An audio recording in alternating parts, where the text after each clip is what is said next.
So, binatan po natin yung puso. Hatiin sa 4.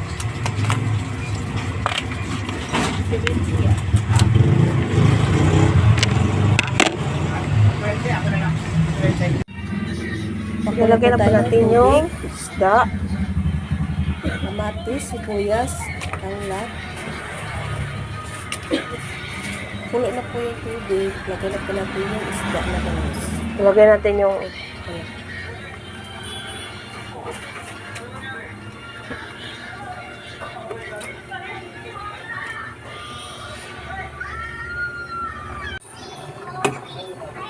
hanggang sa nakulo na po siya.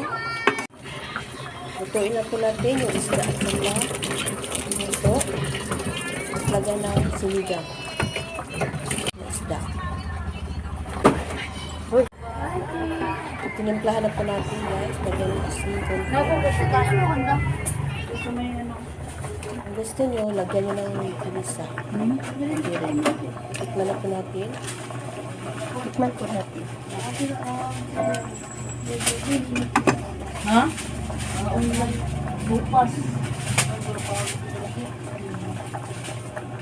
So, maasin-asin po dyan ang lasa niyan. Dinagdagan po natin ng asin konti.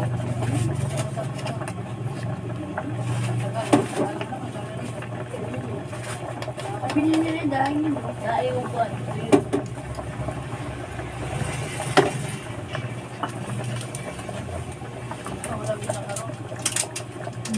So, may konting genisa. Ilagay lang po natin yung genisa. Para mas malas. Gusto niyo na gusto yun? Sakit na yung pamilya. Pag kumain, may sila doon pura, asan? Alam ko eh. Hindi naman.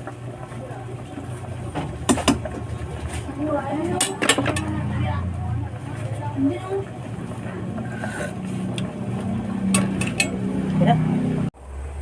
Wajib may kasulog, kaya dapat may